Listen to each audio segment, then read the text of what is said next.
Wel, heddi y bore yma heno, wy'n gobeithio cwpla y gyfres fer ni wedi bod yn edrych arni dros yr wythnosau'r haf, sef y 15fed benod o'r Efengyl yn ôl Lyc, ac yr adnodau dan sylw y bore yma yw adnodau 21 hyd at 23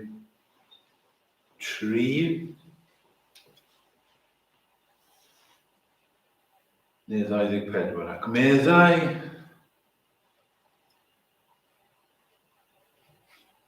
na 22 a 23 mae'n ddrwg gen i. Ond allanau 21 ac meddai ei fab wrtho, fy nhad, pechais yn erbyn y nef ac yn derbyn di, nid oedd mwyach yn heiddi fy ngalw'n fab i ti. Ond meddai ei dad wrth ei weision, brysiwch, dewch a gwisg allan, yr wrau a'i gosod amdano. Rwch fodrwy ar ei fus, a sandalau am ei draed. Dewch ar llo sydd wedi ei besgu, a lladdwch ef, gadewch i ni wledda a llawenhau. Ac fe ddarllenau 24, oherwydd yr oedd hwn fy mab wedi marw, a daeth yn fyw eto, yr oedd ar goll, a chafwyd hyd iddo, yna dechreuasant wledda yn llawen. Wel, mae dros yr wythnosau diwethaf fel ni wedi dweud, ni wedi bod yn edrych ar y benod arbennig, hon, mae'n benod arbennig iawn. Ac ni wedi bod yn edrych ers rhai wythnosau nawr ar y ddameg hon, y trydedd o'r damhegion, a fi'n credu taw dyma'r chweched y tro i ni edrych ar y ddameg gyda'n gilydd, Dameg y Mab Colledig. Ni wedi edrych ar y mab yn troi cefn ar ei dad. Ac yn hynny fe welson ni ddisgrifiad ohono ni gyd. Disgrifiad o'n cyflwr yn ein pechod. Ac yna eithon ni mlaen i edrych ar y mab yn troi, yn gadael y wlad bell ac yn troi nôl at ei dad. A gweld yn hynny ddisgrifiad o beth yw edifeirwch i ni. A'r tro diwetha, buon ni'n edrych ar y ddameg, fe ganolbwyntio ni, ein sylw ar ymateb y tad i ddychweliad ei fab gwrthryfelus. Nid yr ymateb y byddwn ni yn disgwyl o gwbl. Ych chi'n cofio bod y tad wedi gweld oherwydd roedd yn edrych amdano. Chi'n cofio ei fod e wedi tosturio yn ei stwmog i ni am ysgarwydd. Teimlo drosto fe. Wedi redeg ato fe, y cywilydd, ac wedi gofleidio a'i gusanu fel hyn, medd yr arglwydd Iesu Grist. Mae Duw bob tro yn ymddwyn tuag at unrhyw un sydd yn edifarhau. Trwy aberth Calfaria, a trwy weithgarwch yr ysbryd glân yn ein calonau ni, mae Duw yn redeg ato ni. Ac yn ein cofleiddio ni. Ond dim ond dechrau yw hynny. Dim ond dechrau gras Duw oedd beth o'n ni wedi disgrifio o'r blaen. Dim ond y dechrau yw bod Duw yn dod ato ni ac yn cwrdd â ni. Fe ganon ni am ras gynnefach. Gras a welir ym mhob ran ym mhob ran, dim jyst ar y dechrau. Gras a welyn ym mhob ran o'r ddyfais hon i gyd. Ac felly dyw tad ddim wedi gorffen. Mae'r tad yn mynd ymlaen. Ac felly yn unau hefyd, i ni moyn parhau gyda darpariaeth y tad heddi neu bore yma. Be mae'r tad yn neud? Os ydyn ni'n edrych farhau, beth allwn ni ddisgwyl o ddi wrth Dduw? Os ydyn ni'n credu yn yr arglwydd Iesu Grist a'n holl galon, os ydyn ni'n pwyso arno fe yn unig y bore yma, beth allwn ni ddisgwyl i ddigwydd? Beth allwn ni ddisgwyl bod Duw yn darparu ar ein cyfer ni? Wel, 3 pheth yma, mae'r tad yn neud, ac fe allwn ni gymhwyso treini i ni hefyd. Ond cyn hynny, wy'n moyn jyst dwy'n eich sylw at hyn. Sylwch beth mae'r mab yn dweud. Wrth i'r tad i gofleidio ar ôl redeg ato. Sylwch beth wedodd y tad. Beth wedodd y mab. Fy nhad pechais yn erbyn y nef ac yn derbyn di, nid wyf mwyach yn heiddi fy ngalw yn fab i ti. Nawr, dyna oedd e wedi paratoi i ddweud. Yndy fe? Chi'n cofio, ni'n cael ei feddyliau fe nôl gyda'r moch, wy'n mynd i fynd at yn had, a fi'n mynd i ddweud hyn. A mae e'n dweud hyn. Ond ydych chi'n cofio, oedd e'n mynd i ddweud rhywbeth arall. Oedd e'n mynd i ddweud, gwna fi fel un o ddweision cyflog. Ond chi sylwi, dwi ddim yn dweud yna ar ôl cyrraedd. Pam? Wel, ni ddim yn gwybod yn iawn. Falle, oedd e'n meddwl does dim pwynt i fi ddweud e. Achos oedd e'n gallu gweld dyw I dad ddim yn mynd i wneud e yn un o'i weision cyflog. Does dim pwynt i fi ddweud hynna. Yn gallu gweld wy'n mynd i gael mwy na hynny. Mae'n mynd i. Falle oedd I dad ddim yn gwrando na fe. Ddim mor brysur yn ei gofleidio i cysanu e. Oedd ddim yn gwrando, felly does dim pwynt dweud e. Mae dad ddim mor brysur yn darparu ar ei gyfer e. Felly dwi'n mab ddim yn dweud y ran hynna. Falle mae'n cael ei rwystro. Falle mae fel petai'r tad yn rhoi law ar geg I fab ac yn dweud wrtho fe, paid a dweud mwy, paid a dweud mwy. Does dim rhaid I ddweud. 3 pheth felly, beth mae'r tad yn gwneud, beth mae Duw yn gwneud I ni pan ni'n edrych farhau. 3 phennawd sydd gen I. Gen I edrych ar y 3 phennawd yma gyda'n gilydd. Yn gyntaf, gwisg I orchuddio. Gwisg I orchuddio. Adnod 22 ond meddai ei dad wrth ei weision. Brysiwch. Dewch a gwisg allan. Yr orau a'i gosod amdano. Nawr, cofiwch pwy oedd y mab yma. Cofiwch beth oedd e wedi gwneud. Oedd e wedi troi cefn. Oedd e'n gobeithio byddai dad yn marw. Mwyn iddo fe cael y pethau da, mwyn cael y stwff. A mynd I ffwrdd, a dyna beth nath e, mynd I ffwrdd a gwastraffu y cyfan. Gwastraffu y cyfan. Miloedd o bunnau. Mae gyd wedi mynd. Ceiniogau dim ar ôl. Gwastraffu. Mae wedi sarhau enw I dad. Trwy fyw yn afradol. Fe sy'n dod nôl. Ys dim gair o geirydd gan y tad. Dy ddim yn dweud unrhyw beth am hynny. Dim byd. Dy ddim yn danod o gwbl.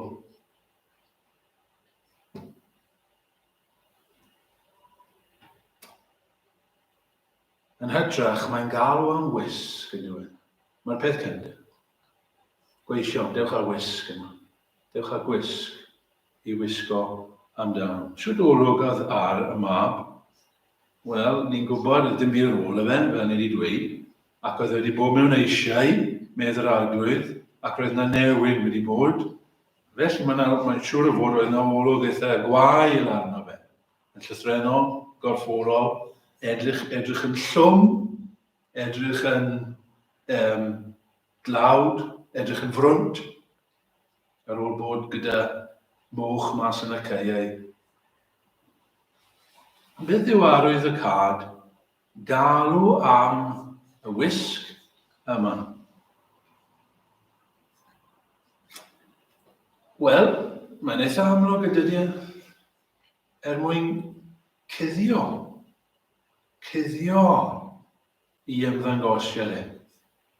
Dwi ddim yn edrych yn dda, a mae'r tad yn meddwl y peth gyntaf sydd eisiau fi wneud yw i guddio hynny, cuddio'r cywilydd sydd yn amlwg arno fe.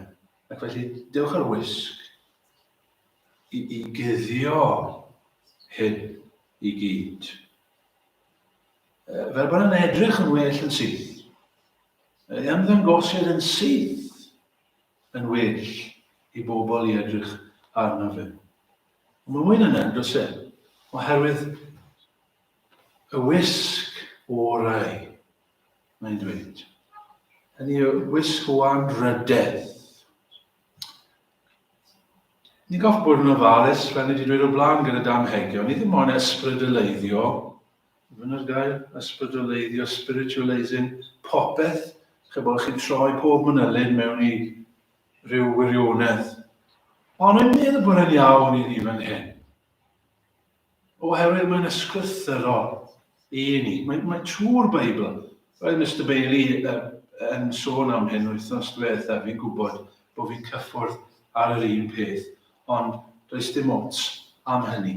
Y syniad yma o wisg yn gorchuddio, fod Duw yn darparu gwisg i ni. Siwd rai i ni?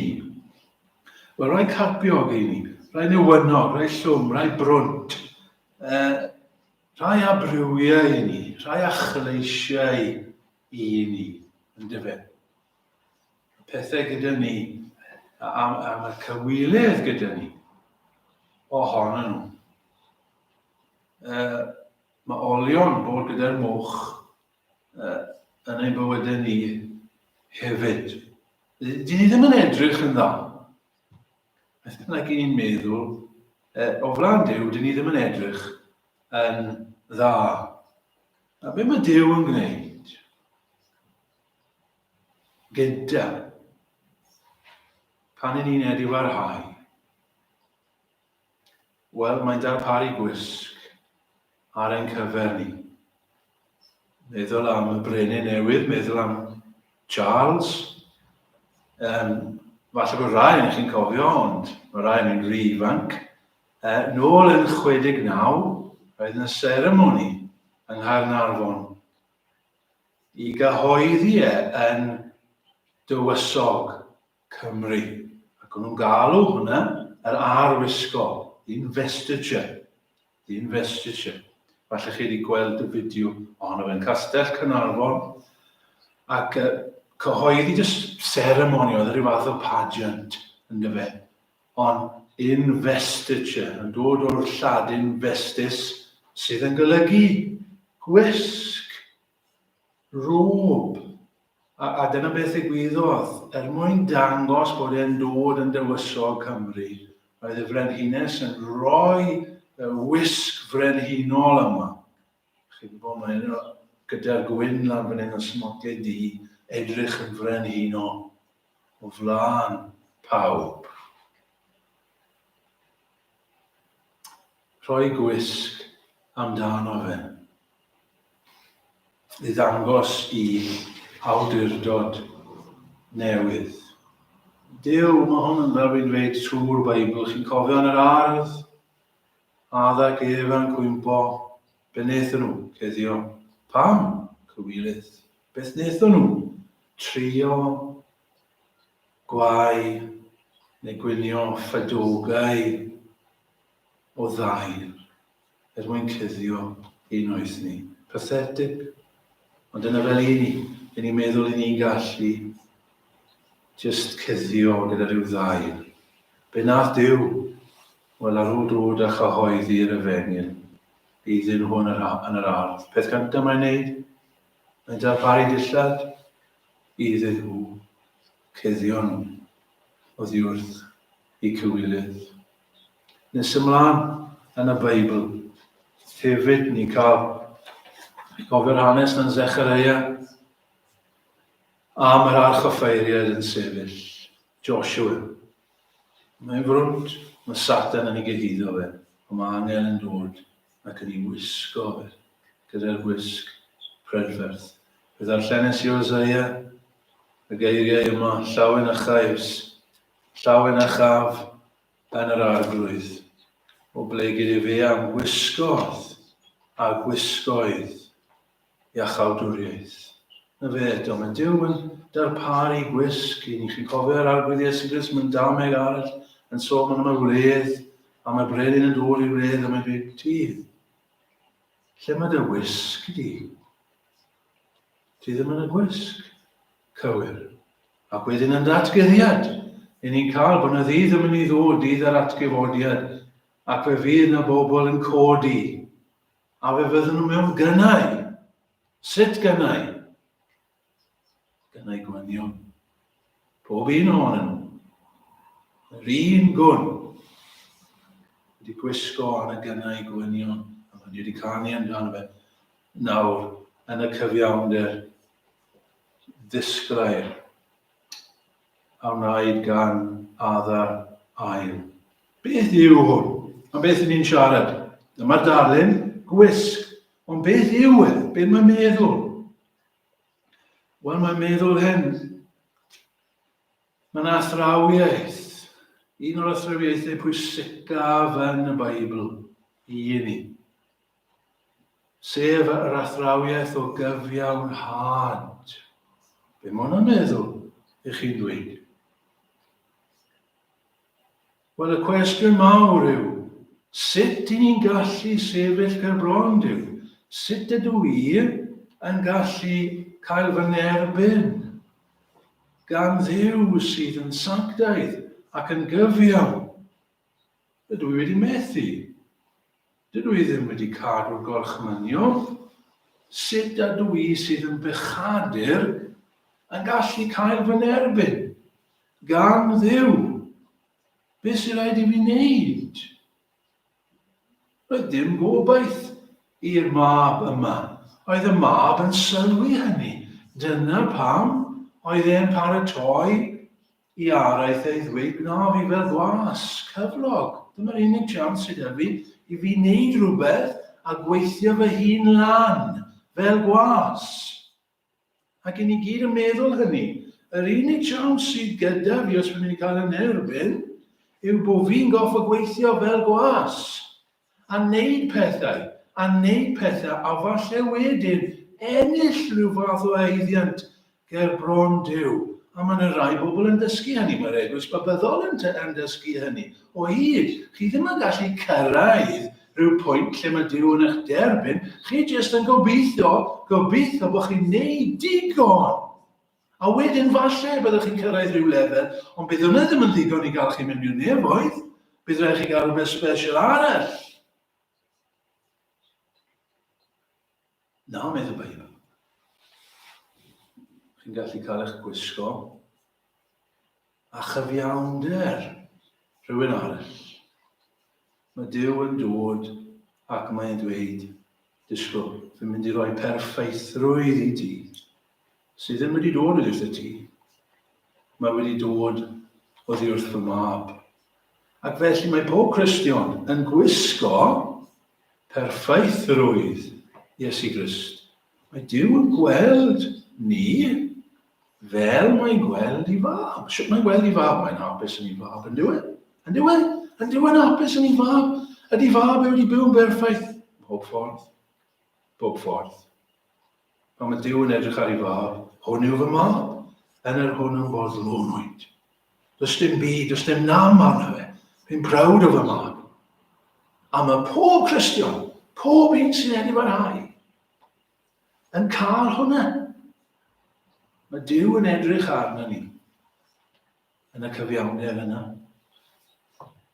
Fel gwisg amdano ni. Ffrindiau, meddwl am y frenhines. Pobl wedi bod yn disgrifio a frenhines. A'r un geiriau sydd wedi bod yn nhw trwy dros y dyddiau diwethaf. Ac yn gywir, hollol gywir. Beth yw'r geiriau disgrifio y frenhines? A fi farw. Dyletswydd, y duty. Wedi gwneud e.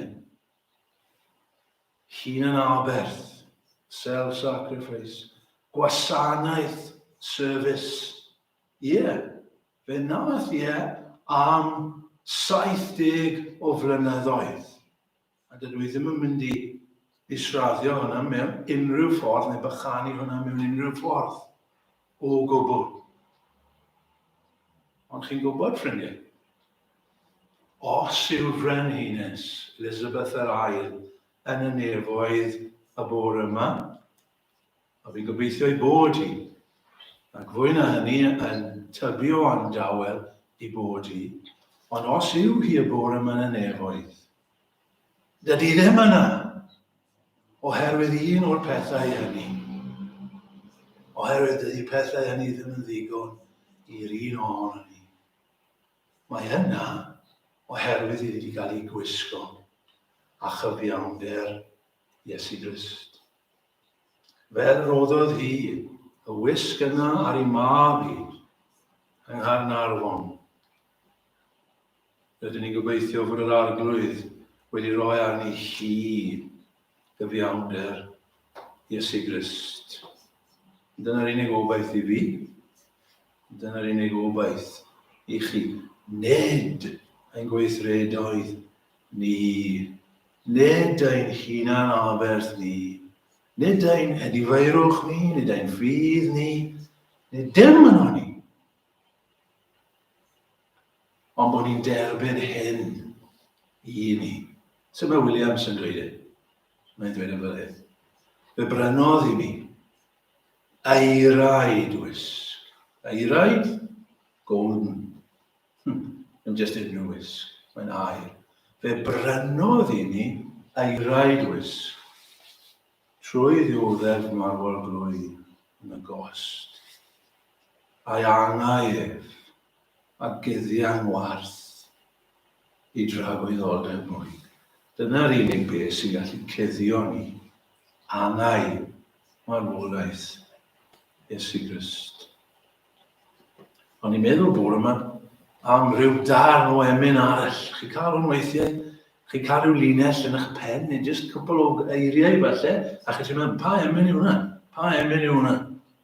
A dyma oedd yr llida brawn chi dweud o rhaid y gwylydd emyn. Fi'n gallu dweithio ti'n gwmws beth yw'r emyn yna.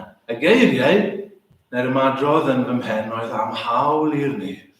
Am hawl i'r nef.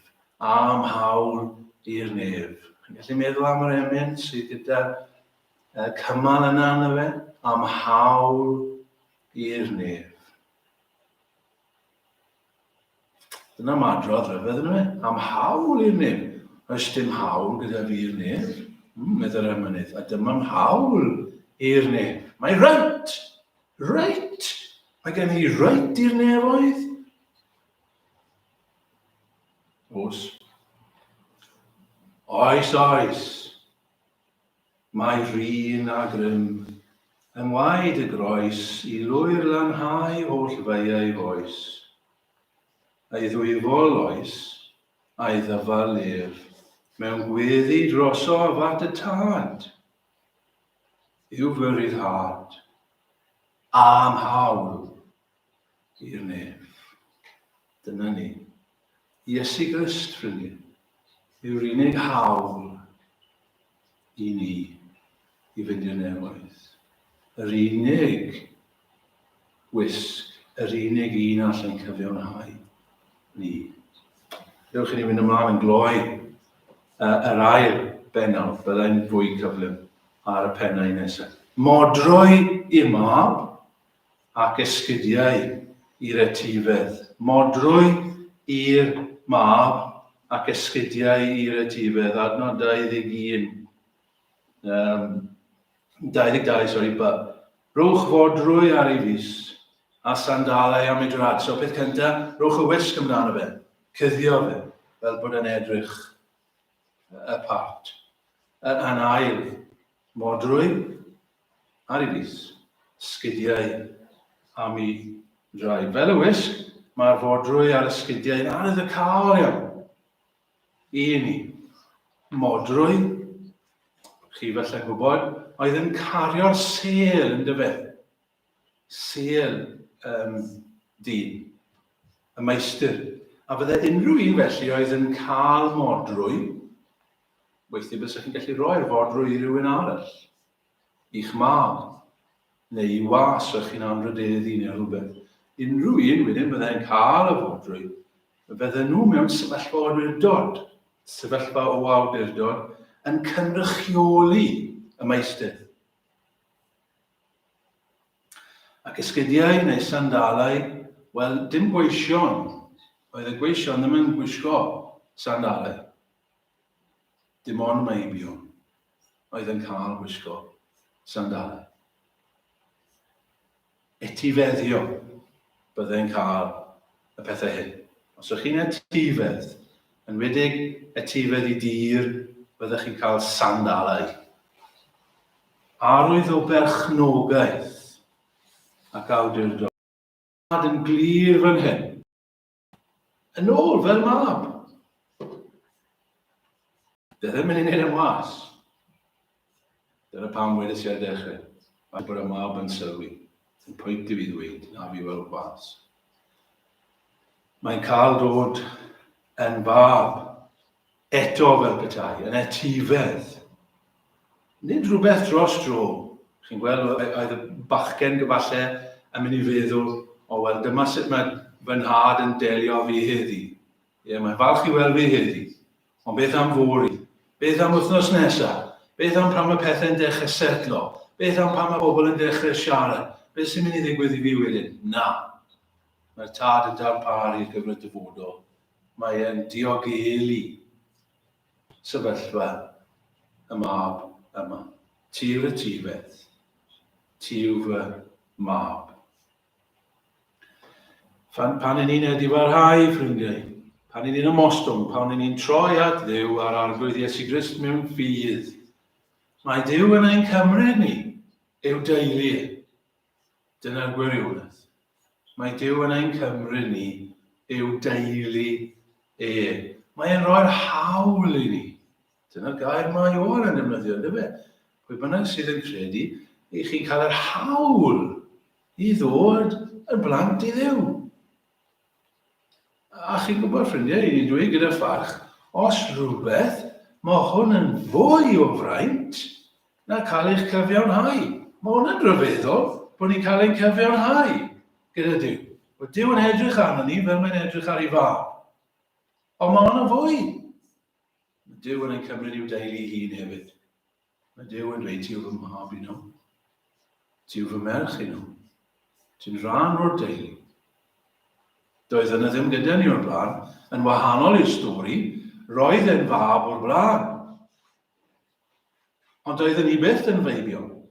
Gweithio beth mae bobl yn dweud, dyn ni erioed wedi bod yn feibion i Dduw, nac yn blant i Dduw.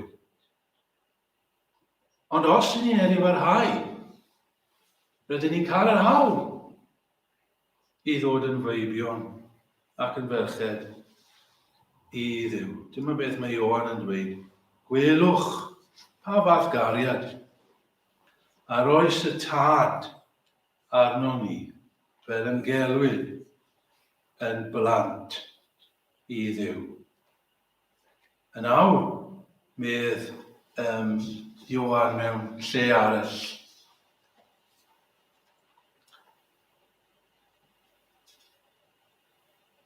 Yr awr hon, meibion i Dduw ydym. Ac nid amlygwyd eto beth a fyddwn, neu thyrnia wyddom, a'n ymddangoso efe, y byddwn gyffeleb iddo, o ble gyd ni a gawn a'i weldyf, megis ag y mai. A mae Paul yn dweud hyn yn dydi wrth yr Rufeiniaid.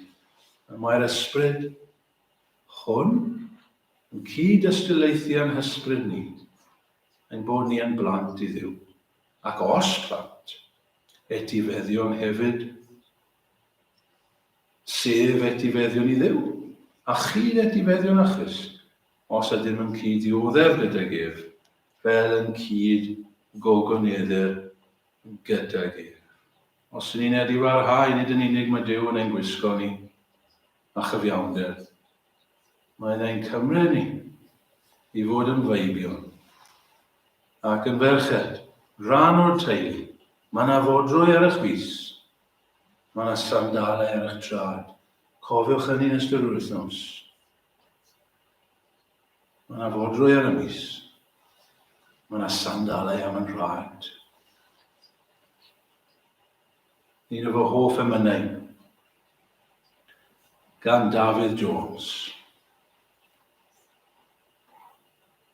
Mae'n henwau yn sgrifenedig bri, yn llyfr y bywyd mawr. Ni ddichon Satan, a'i holl li, o ddienoi tynnu lawr. Tlotted ydym mi yn awr, gweiled yw ein gwydd. Mae un i etifeddiaeth fawr, yr ochr draw, i'r bedd. Plant ydym eto, dan ein hod, yn disgwyl am ystad. Mae'r etifeddiaeth i ni'n dod o Testament, wrth Testament, ein tad. Am hynny blant, na fyddwn drist yn hytrach llawen hawn, cyd etifeddio ni ma Christ, rhan o'i ogoniant caw. Mae Brenin Charles wedi dod i'w etifeddiaeth. Mae wedi aros yn hir, wedi gwybod am hir, i fod yn mynd i fod yn frenin rhyw ddydd. Mae wedi dod iddo fe. Os y'n ei Gristnogion, mae'n etifeddiaeth fwy wedi dod i ni. Ac mae yna fwy i ddod eto, pan fyddwn ni farw. Drydydd ac yn olaf, ni wedi edrych ar y wisg i guddio, ni wedi edrych ar ymfodrwy i'r mab a sgidiau i'r etifedd. Llo i lawenhau, i orffen, llo i lawenhau. 23. Dewch ar llo sydd wedi ei besgu. A lladdwch ef, gadewch i ni wledda, a llawenhau. Doedd yr Iddewon gyffredinol ddim yn bwyta cig. Bydden nhw'n bwyta llysiau yn arferol, a physgod. Dim ond ar achlasuron arbennig iawn, bydde'r Iddewon yn bwyta cig. Achlasuron dathlu, gwyliau arbennig.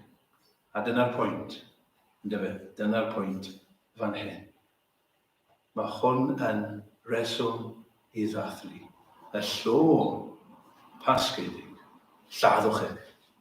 I ni'n mynd i lawenhau, i ni'n mynd i ddathlu am hyn. Pan mae pobl yn edifarhau, maen nhw'n cael pardwn am eu pechodau. Maen nhw'n cael maddeuant, maen nhw'n cael eu cyfiawnhau ger bron Duw. Maen nhw'n cael eu derbyn i deulu Duw.